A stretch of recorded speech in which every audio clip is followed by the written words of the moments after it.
It's a one act. Dot Riggs and Evie Garrison's apartment in the city. The year is 1946. There is a main front door. An end table sits beside the couch. A lamp sits on the end table with a few disorganized magazines. A coffee table sits in front of the couch. The living room and kitchen are separated by a door. Dot finishes making the last pancake and puts it on a plate for Evie. Dot sets the plate on the table and puts on her coat as she gets ready to leave for the factory. Dot also leaves the kitchen in a mess. For perfectionist Evie, this is a travesty.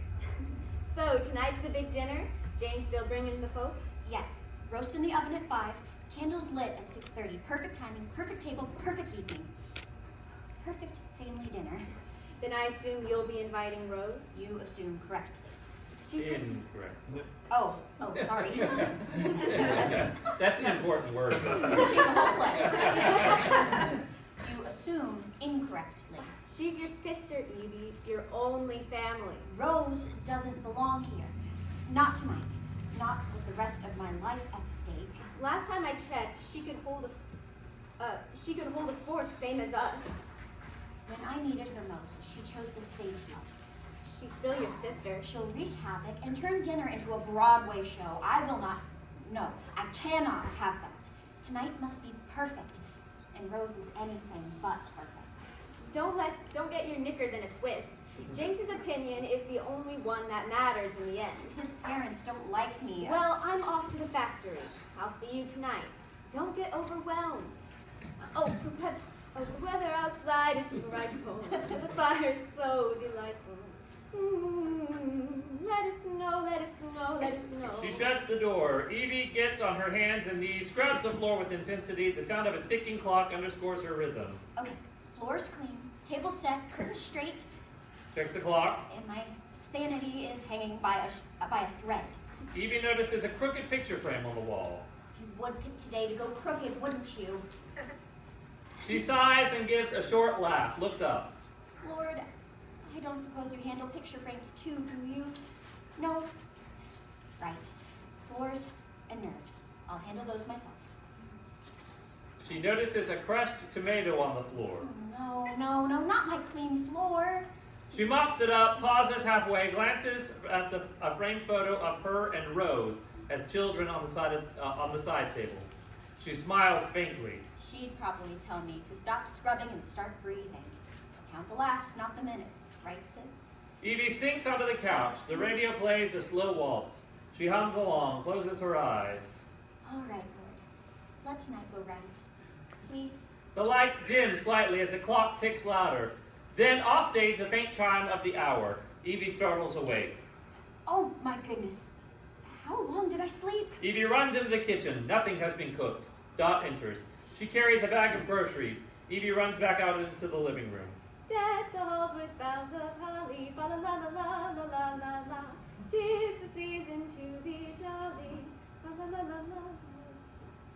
You look like you've seen a ghost. James and his parents will be here any minute. The roast isn't cooked. I haven't even thought about it. And yet here you are, still breathing, and the sky hasn't fallen. You don't understand. Everything must be perfect. I just came from the factory where half the machines don't work, and the girls are still laughing. What matters most is James' parents see you with a smile, not with your hair standing on end from fretting. Dot smooths Evie's hair, hands her the bag of groceries. I picked up a pie from Mrs. Kessel's bakery. Apple. Dot, what would I do? I know. I'm going to work on vegetables a la Dot. Nothing out of the ordinary tonight. Wouldn't dream of it. Dot exits to the kitchen. Evie straightens the table in a frenzy. Fork goes on the left. No, right. Oh, the left. Why can't forks just stay in one place? James knocks lightly. Permission to enter the war zone? Oh, James, don't. You'll track dust on my clean floor. Darling, you've polished this floor so much I can see my reflection. Apologizing. That isn't funny. Your parents will be here any minute, and this apartment... Evie, look at me. Breathe. I just want it to be perfect. You know what I remember about perfection? That night in 44, the victory pie. Oh, not that story. I came over for dinner. you baked me something patriotic. Then I opened the oven. And the pie caught fire. Blueberry flames, like fireworks. I cried for an hour. How could I forget? And I told you how much I loved it. You even ate it with a spoon. And burned my tongue slightly. That's when I knew I loved you. You're ridiculous. And you're wonderful. Even when the pie's on fire. If I could just get through tonight without anything going wrong, maybe I'll finally feel like I deserve this. Your family, your love. We're together. That's all that matters. Loud crash in the kitchen. Evie, the rules are rising like you joined the Navy. And so it begins. Doorbell rings. They're here. Deep breaths. It's fine. Everything is fine. I'll get the door. You check on the roast and Dot. James nudges Evie toward the kitchen. Dr. and Mrs. Wilson are both dressed in very formal outfits. Come in, Mother, Father. James shuts the door, but it does not latch. Mrs. Wilson strolls around the room, slides her finger across the table. This table has not been properly dusted. It is most unbecoming. Must you examine her house the moment we walk through the door, darling? Mother, do not put any pressure on Evie when you meet her. Whatever are you talking about? Mother, Father, this is Evie. Pleasure to meet you. Tea, anyone? Biscuits? Scones? Sparkling water from the Alps? Alps? What are you doing? I panicked. I might be British now. Did someone say tea? Rose bursts in, barefoot, holds flowers and hot dog buns. She instantly matches Evie's accent. Oh, splendid! We're British! Marvelous. Hold on to your hat, kitten. Illyria the Magnificent has arrived. Oh dear. Who is this delightful creature? Evie's older, mature sister. And you are? Rose, this is my father and my mother, Dr. and Mrs. Wilson. James never mentioned his fiancée having a sister. I thought we would have a little extra time to get my parents used to the idea of your sister. I don't know why she picked today of all days to show up on my doorstep, unless to torture me. Well, since she's here, let's try to make the best of it. They were going to meet her sooner or later. You might recognize me from a most recent off-Broadway production, A Night in Paris. Ah, an actress. It's a gripping tale of honor, betrayal, and an extremely aggressive goose. A goose? Until you dueled a goose, my kind sir, you have not truly known fear. Yeah. We do not go to the theater. We have more important things to do than watch people flitter across the stage. We do not flitter. Maybe prance, but never flitter. Never fear. I will perform my most dramatic scene from the show. She pushes the coffee table out of the way. My death scene. Evie pulls Dot downstage right. This quite literally could be the worst day I've ever had. Keep your shirt on. Don't be so overdramatic. Overdramatic. My eccentric sister shows up unannounced and entertains my future in-laws with her death scene. And I'm overdramatic. Breathe. Evie exits the kitchen. Dot rejoins the group. James, dear, I forbid you to bring Evie into our family. She and her kin are beneath us. Rose jumps up on the coffee table and crouches down. Oh, cruel fate! Mine own heart betrayed. See how the sanguine tide is spilled from my bosom. Death, thou art a thief most vile. Thou stealest my breath, my hope, my... Oh my! Dot! Shouldest thou see Sir Reginald to tell him I did love him? Nay! Curse him! May his crops wither. Rose shuts her eyes to signal she died, then she opens her eyes. That was the end.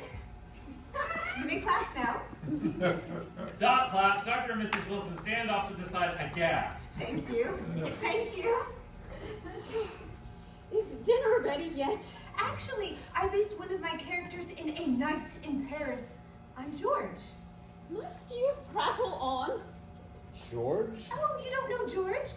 The acrobat comedian who made Evie laugh. Evie brings out more drinks on a platter. Dinner will be served shortly. Your sister was just telling us about, George. Rose, please. It's Illyria, darling. Rose is so boring and common. Tell me, dear sister, you haven't forgotten all the wonderful times we had with George. Rose, Father passed away at the end of September. Mother was working 2 I jobs. asked you to stop. I don't want... You don't what? Evie, you can't just barge in here and expect everything to be fine. We're family, kitten. Evie, showing up once in a while on my doorstep does not make us family. Rose. What, Dot? Why is smoke coming from the oven? The kitchen is a complete disaster. Quick, open the window! That'll feed the fire. Not time for an autopsy. Someone just fix it. We are going to perish! 3 loud bangs on the front door. 3 firemen run in. Each one is carrying part of the hose. Stand back, folks. Where's the fire? The kitchen. Hold your cats, kittens. The cavalry's here. Please be careful. Fret not, ma'am. This is our job. The 3 firemen rush past him into the kitchen. This is highly improper. In astounding agreement. Quite unorthodox. The firemen come back out into the living room. We contained it. He holds their roast away from his body. Burnt to a crisp. Another casualty. That's the 3rd this week. Sorry, you're reading actually. Yep. That part. Another casualty. That's the 3rd this week. Harry? Illyria? Oh no, they know each other. Didn't expect to find you in a kitchen inferno instead of on center stage. He takes Rose's hands. Fate has cast me in a domestic tragedy. My performance cut short by a roast, slain in its prime. Rose, this is not the time to be dramatic. A noble roast went down smoking. Say you remember me, Harry, when the curtain falls and the embers fade. He already does. He's got you in his fire report. Harry and Rose ignore Evie and walk toward each other, playing to each other in the scene. I shall remember you every Saturday night rehearsal when you're 20 minutes late quoting Shakespeare in the wrong play. Cruel to wound me so before the Wilsons, no less. Better than letting you burn your lines and the roast.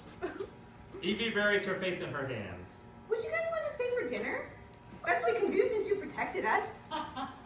Rehearsal doesn't start for another hour. Yes, this roast is overdone. I cannot. I simply cannot. Quite an eventful evening. Certainly memorable. This is a tragedy! Young lady, the wedding is off. Dear, why don't we rationalize this? She's not ready to be married. To have a family requires maturity. James, Tonight has been one disaster after another. what are you saying? That Evie Mother's right. And we're not ready to be married. How could you take her side? We are never setting foot in this apartment again. She marches James and Dr. Wilson out the door. 2 firemen exit. Well, that was disastrous. Rose, you should leave. Rose and Harry exit while having Shakespeare banter back and forth as they leave the stage. Come, Harry. Aye, my lady. Shall we exit, pursued by embarrassment? Nay, pursued by applause. Then lead on, fair diva. The stage is yours, and the smoke our curtain. Evie closes the door. Evie takes the Bible from the table and opens it up. An old black and white photo of young Evie and young Rose falls out. She picks up the picture and studies it. Evie falls asleep on the couch. Lights go down. Young Evie, age 6, coming up next to young Rose, age 12. Lights come up on them.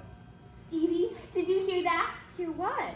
That sound. It sounded like an acrobat. An acro what? George, the magnificent master flips performer of the greatest show on earth. Where is he? You can't see him? Oh, he's right there on the ceiling balancing on a spoon. A spoon? That's why he's the best acrobat comedian. He only balances on silly things. Last night, it was a chicken. A real chicken? A rubber chicken, kitten. And guess what? What? George only performs for the bravest little girls. I don't feel brave. God says you don't have to feel brave to be brave. And you've got me, don't you? Yeah. Then we're fine. Count the laughs, not the minutes. Count blessings in the middle, and thank God where you are. Hold on to your hat, kitten. The show's just getting started. Fade to black. Girls exits. Lights dim slightly as the clock ticks louder. Then off stage, the faint chime of the hour, Evie startles awake and screams. Ah! Oh my goodness, that was... Wait, how am I... Dot comes to the door. She carries a bag of groceries in one arm and balances a pie on the other. Deck the halls with boughs of holly, fa la la la la la la la la. 'Tis the season to be jolly. No. Oh, the tomato, it's still there. The roast still needs to be cooked, and James... And yet here you are, still breathing, and the sky hasn't fallen. Don't you understand? We did this yesterday. All I see is you hollering like the world's ended. Did you dream yourself into a fit? You're right. A dream, of course.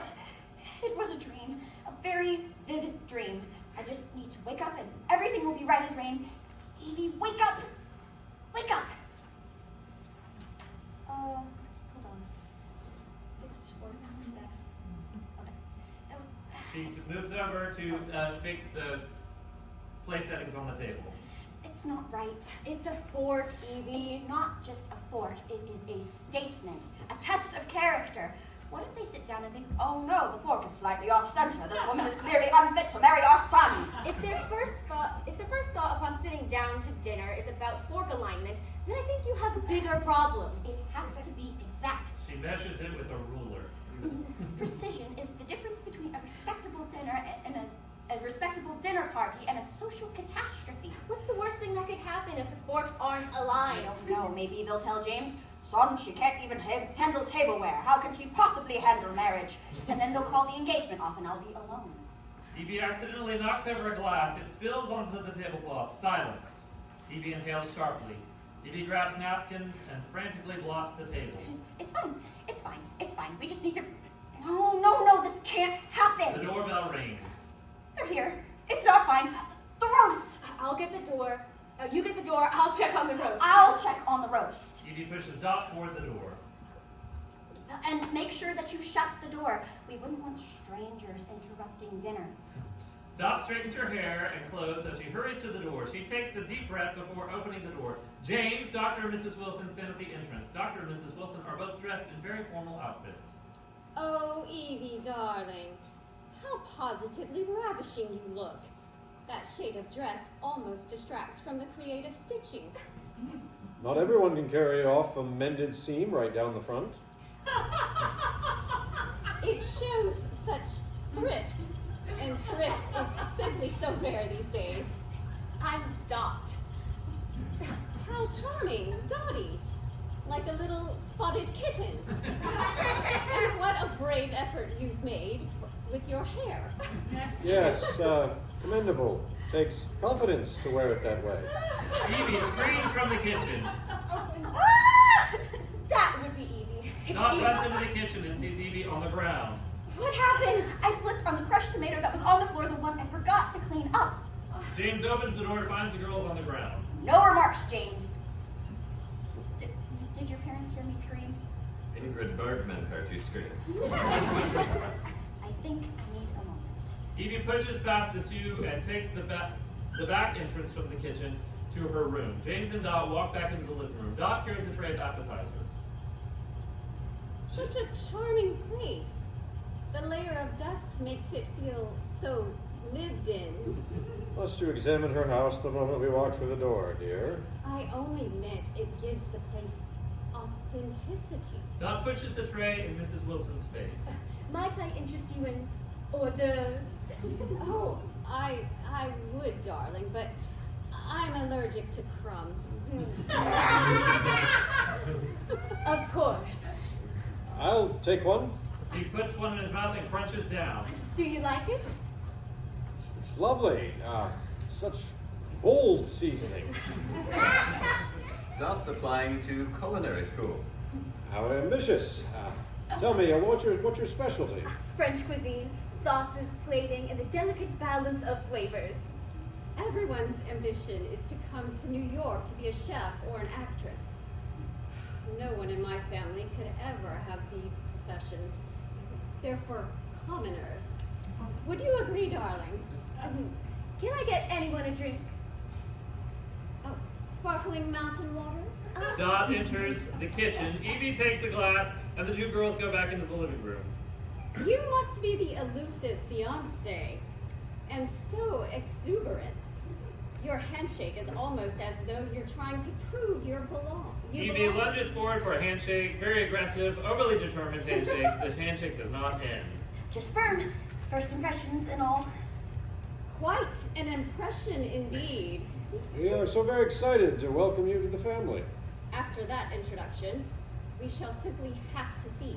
James takes Evie's hand. A knock at the door. Evie checks the door to make sure it's locked.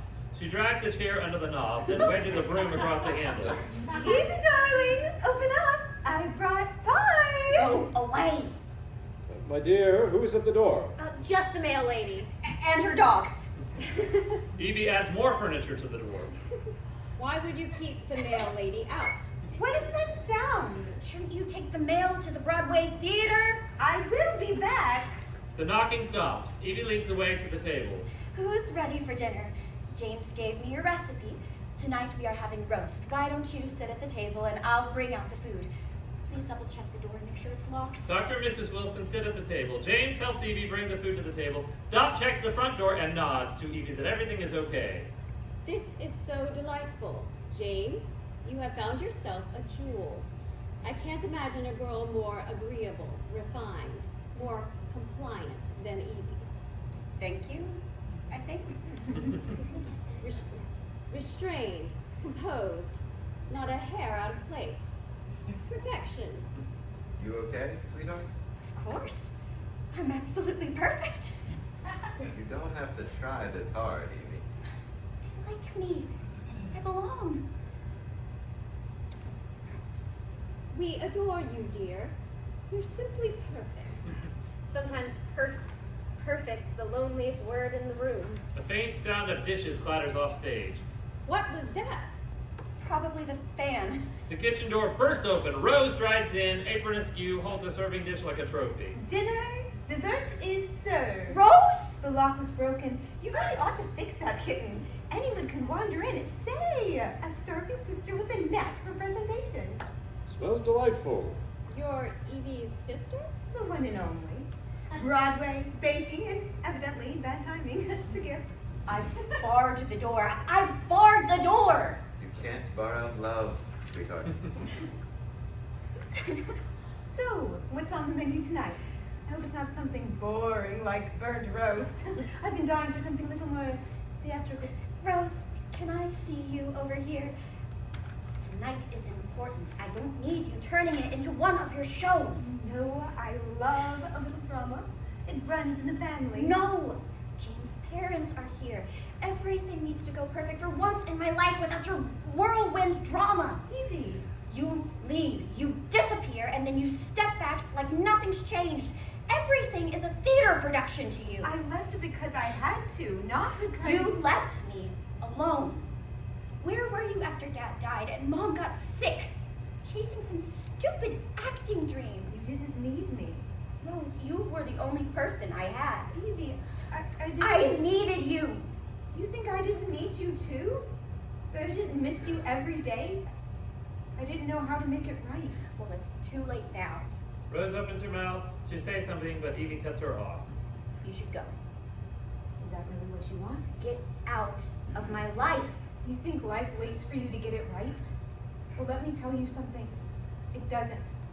The lights go down whether you're ready or not.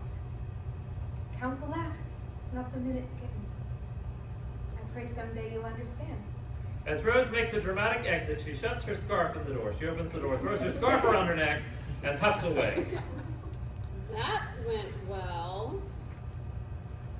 We'll wait for you outside. Dr. Wilson exits. Dinner was, well, when I think of the right word, I will let you know. Mrs. Wilson exits. She means fantastic. Evie, stop. If I stop, I'll see that tonight really was a disaster. You mean dinner? And Rose's late entrance. And And you? me? What What did I do? You disappeared. I was fixing my life. That's what I mean. You fix so much, you forget to be there. You don't need someone like me, James. You need someone who doesn't set the roast on fire. Evie, listen to me. I spent 3 years overseas, watching men forget what laughter sounds like.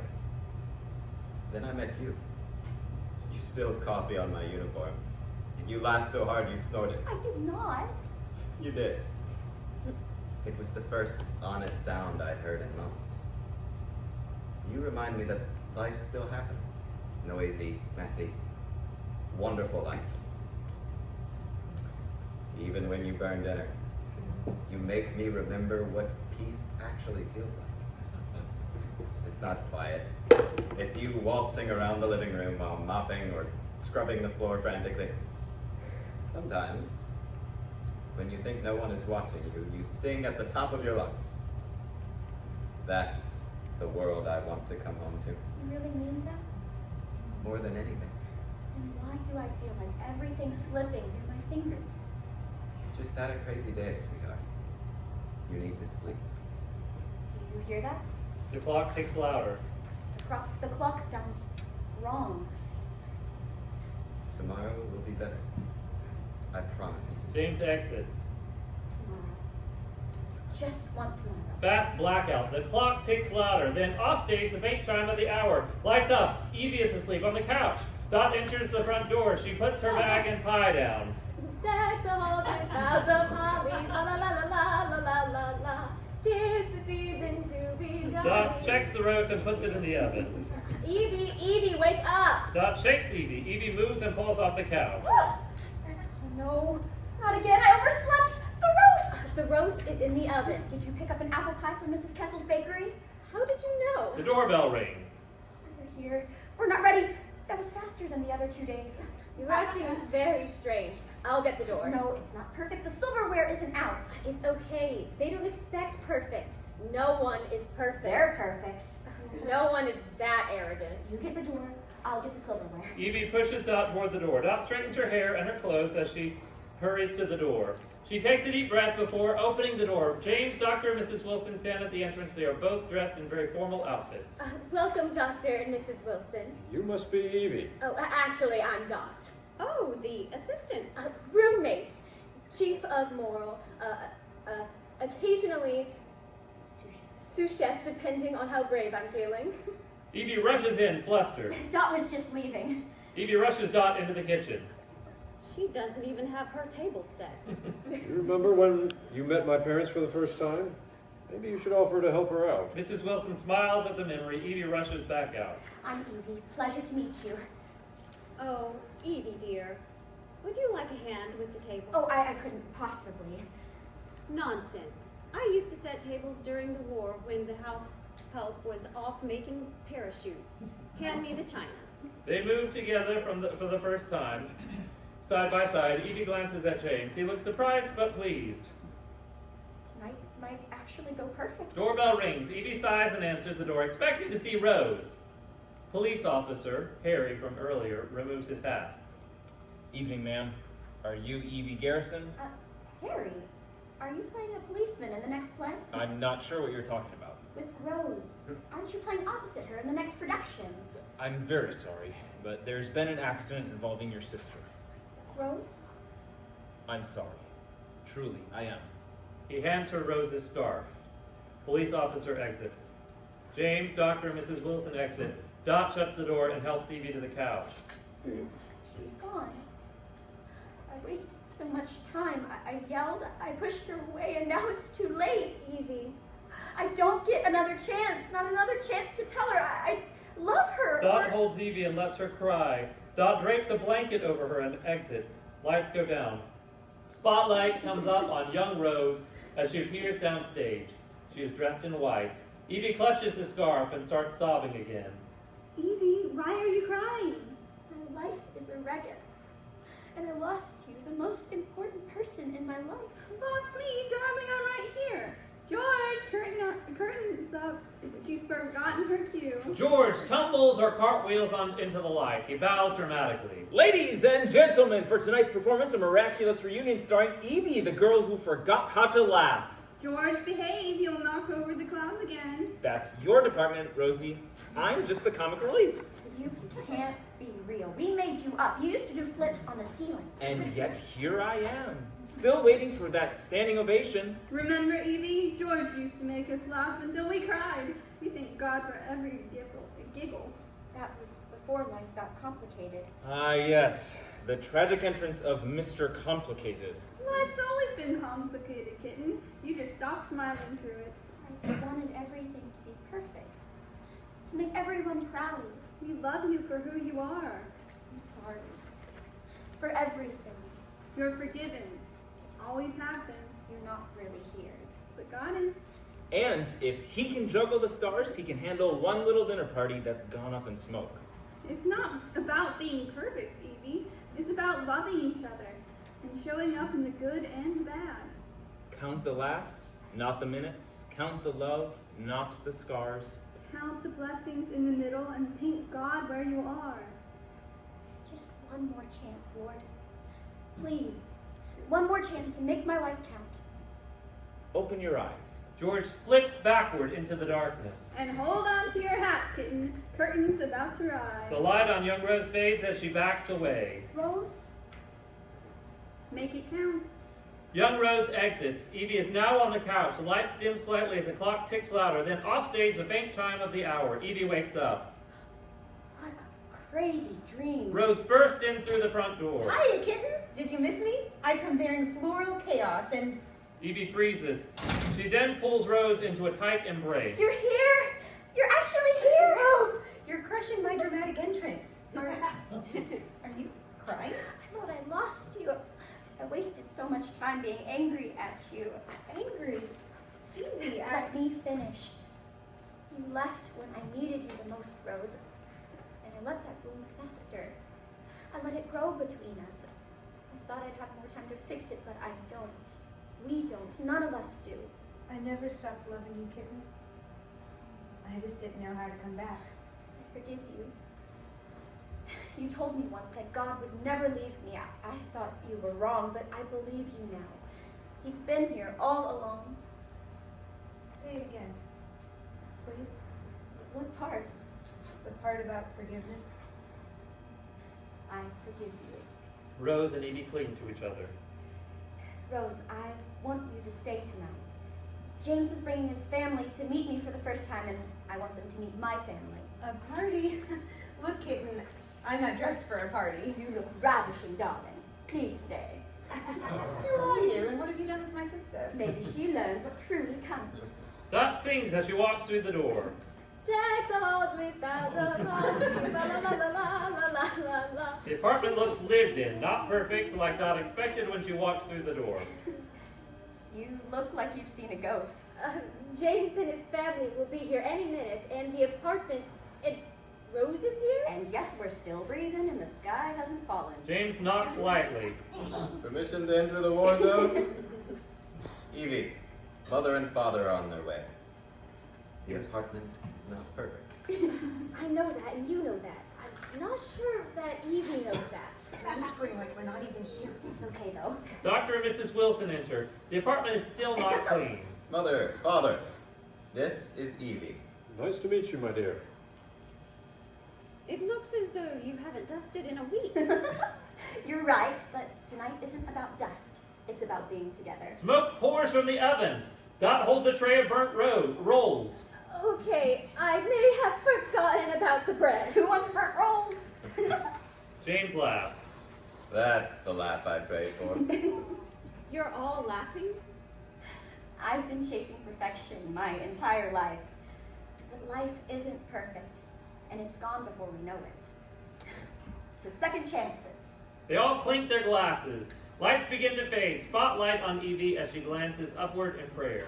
Thank you for the moment that we're in right now. Thank you, Lord, for today. The clock stops ticking for the first time. Silence. Lights fade to black.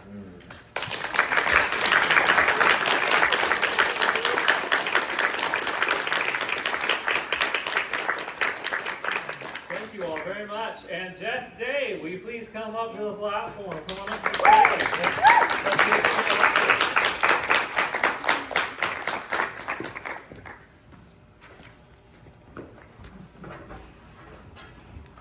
All right.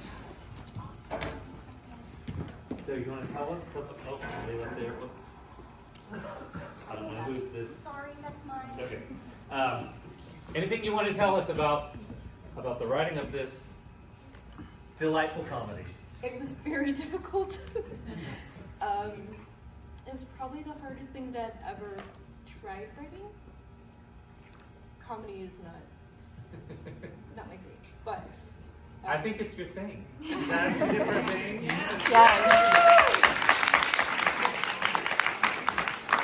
very different than Surrender, and you had challenged me to do something completely different, and it took a while. I think he challenged me like right after Surrender, which would have been 2023. Okay. So it's taken a very long time to even come up with anything. And the story is actually based off of a short story that I wrote in college called The Perfect Thanksgiving. So I changed it so that people could do it more like during the year and not just at Thanksgiving. Nice. Any questions or comments that you'd like to? Yes, Bev. What is your favorite part of it? I don't really have one. I do think that Rose is my favorite character though, because she's completely unhinged. You never know what is going to come out of her mouth. And I try just making the characters like completely over the top, and Evie is a lot like me. I'm very, when it comes to like different things, like even today with the reading, I was almost like, I don't know if I wanted to hear it, and perfectionistic, and so I felt very much like her, but I'm living in the moment. And so, yes. Any other questions?